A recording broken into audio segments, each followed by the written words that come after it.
But there's still 3 notes we haven't used. We haven't used the flat 9, which would be the B flat in this case, and A. And there's a reason we haven't used it. It sounds kind of strange. We also haven't used the minor 6th, and we haven't used the major 7th. And there's a way we can do them. There's a way we can use them, though. It's by using some chromatic techniques. And let me show you the first one, which would be to use the major 7th. And basically all you do is you have to have all the good notes surround the bad one, like this. And then you don't really notice it. The bad one just sort of flows right into it, sort of passes. And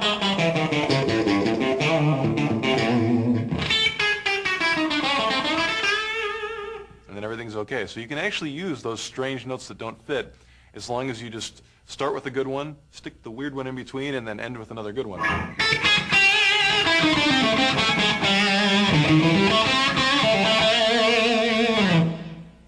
For the use the minor 6th, I like to do this lick where I take the major 6th and do a little chromatic lick surrounding it, which of course uses that weird note right there, and I end on the root. And pretty much anytime you end on the root, it's always going to sound good. So that's got those 3 chromatic kind of things.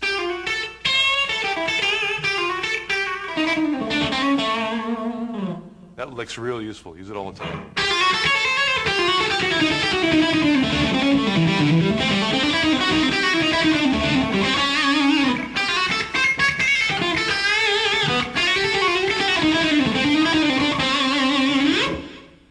And I think the toughest one to fit in is probably the flat 9, which is just a half step above your root. It's real dissonant. And the only one I could think of right off the bat is this sort of thing. It's almost a diminished sounding lick with some string skipping in it. I do this. Just got the little minor 3rd lick on the G string. And then I skip over the B, don't play it at all. And go to this one here, same frets on the high E. And then I slide up and do the same thing descending. Just do that over and over again. So that's a little more kind of jazzy, fusiony, spacey sounding. But that can sound kind of cool in the right spot, you know, in your blues thing.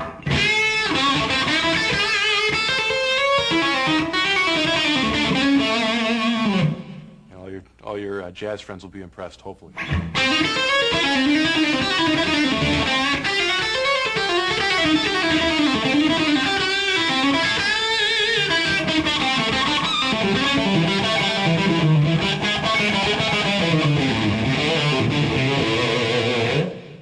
So now you've got it. Every note works. You just got to know the right way to do it. It's an art and a skill, and it can be fun. So get a drummer and give it a try.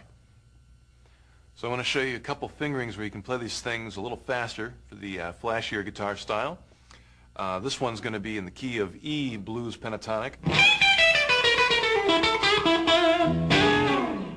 And these first 2 are basically chromatic kind of sounds. What I did is I took the regular pentatonic fingering of the top 2 strings and I added the chromatic note below each of those fingerings. And you can just do any 3-note per string fast licks that you know. I'll show you one that I know, which is straight up and down. You can do this.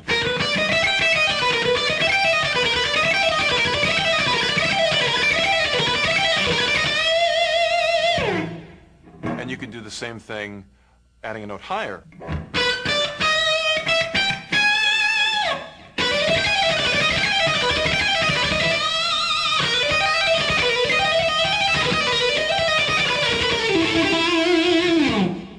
So that's a little bit outside sounding. When I say outside, I mean it's a little bit outside of the scale, but still has enough inside where you can tell what key you're in, and it's kind of cool.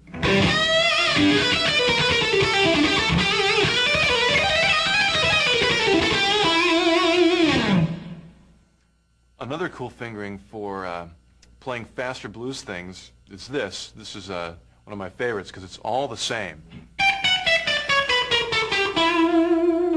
You got the same fingers. I use my first finger, my 3rd finger, and my 4th finger. it's very easy to visualize, very easy to see it in your head. You know, you can do the Santana thing and put your head back and you know, think about your mantra while you're playing. You don't have to look because it's all the same.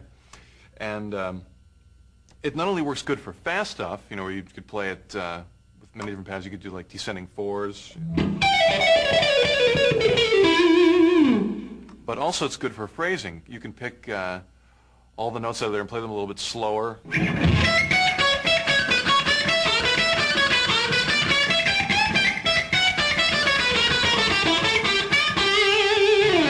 With some of those bends and slides.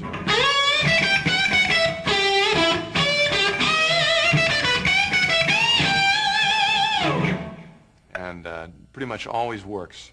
And of course the fast stuff works good too.